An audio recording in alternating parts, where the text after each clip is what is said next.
Welcome to our webinar on Getting Started, how to support young people in social action and social entrepreneurship.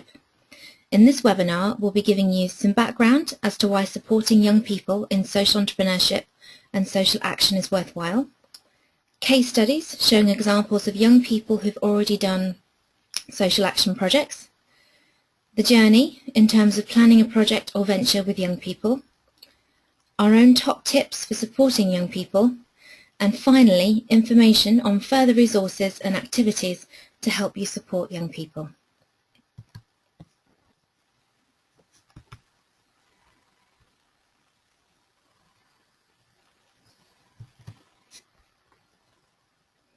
Firstly, we'd like to start with why we think it's important. We back around 1,000 people each year to start their own ventures for social or environmental benefit, with a mix of cash, development support and networking. The figures here show the scale and the impact that their work has. Just as an example, in our last survey where we contacted a sample of our previous award winners, we learnt that 62,000 volunteering opportunities were created by just the respondents alone. That's in addition to the 43% of award winners whose ventures are now employing at least one person. We support around 50 people per year to get to scale with more intensive support as well.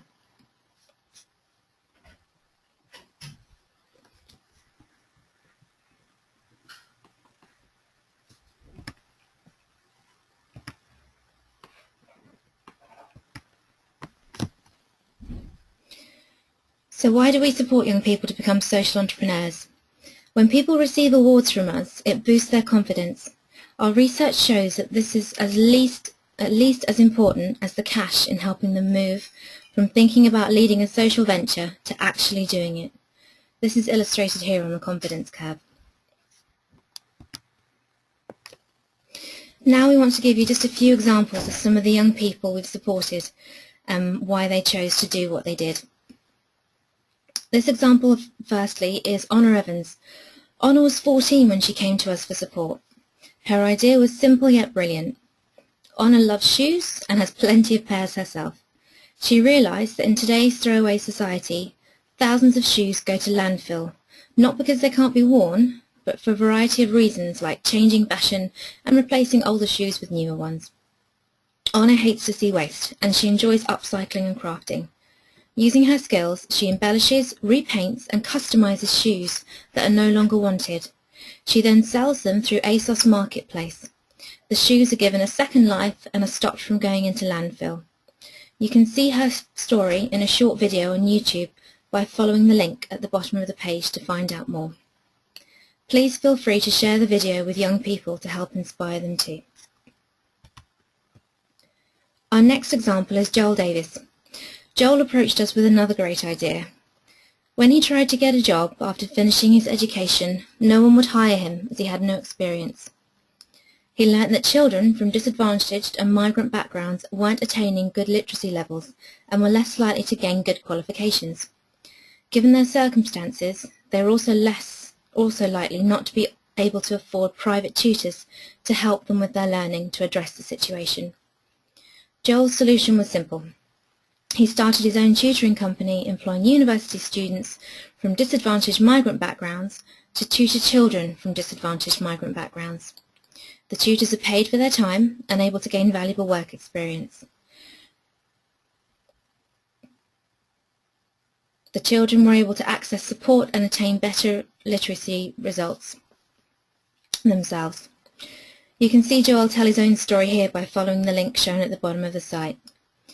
There are also further videos with examples of other great young people and their ventures in the Unlimited YouTube channel, which you'll see when accessing either Joel's or Honor's short films through the links given. Some other popular ideas that young people have approached us with for support include community days, so involve all ages locally, get people together in a local area within the community, share talent, skills, food, music, and tackle community cohesion. Sports clubs are often popular as well, giving people the opportunity to learn a new sport, be part of a team, and tackle obesity and unhealthy lifestyles. Finally, art workshops get local people to share their skills and teach others new skills, sell what is made to buy more equipment and run further workshops. As a guideline, here are the steps that young people tend to take when creating their own social action projects or ventures. Activities and resources to support all of these stages are available in our free guide, which we'll be giving you the link to at the end of this webinar. So generally, young people will start with an ideas generation, coming up with an idea themselves or being given ideas through the environment around them. They then tend to test their ideas and do some market research to see if it's of value, if it's an idea that will be supported and one that would be welcome and would work. They then start to plan their project. What do they need? How is it going to run? Then, of course, they have to put together their budget. What equipment do they need? What things need to be hired? What things need to be bought and paid for? They'll have to choose a team depending on the scale of their project. It might be quite large or it might be quite a small team. Once they have their team members, assigning roles so everyone's role is clear. Then there's the delivering the activity, by no means least the most hardest thing. Celebration is important once you've finished delivering the activity. And finally, evaluation. Throughout the process, it's good to put in review points, but more about this in our next slide. Here are our top tips for you as supporters to help young people when planning and delivering their ventures. Firstly, be realistic. Lots of things are going on for young people, including exams, social pressures, finding their first jobs, etc. Don't let them overcommit. Have a clear mission and a focus. This will really help the venture and the young person to stay on track. Learn and celebrate. Help them to identify things they want to learn whilst carrying out their venture. Things like money management, talking to audience are often popular choices. Help them to plan activities around those skills to help them to develop and acknowledge when they work towards or achieve their learning outcomes. Young people can be their best promoter. The best and most effective way of promoting their venture is through word of mouth. Get them to use their existing networks to create new ones to promote their project. Social media like Facebook and Twitter can also be really effective and cost-free ways of promotion. Finally, evaluation or review. At various points in the venture or project, it's good to stand back and review how things are going. Make sure they schedule in review points. Have some clear things that they want to measure their project's impact on. This will help them as they go through and review as well as doing the final evaluation on their project. It doesn't have to be a formal evaluation like a report, but it's useful for them to record the impact that they've had. This will help them to not only acknowledge their successes and how much they've achieved, but help them in the future when organising more ventures or starting further projects. It will even help them when approaching future funders and supporters. For all the stages that I've gone through with you earlier, the planning, putting together a budget, assigning teams, etc., there are activities you can do in our beginner's guide, Changing the World.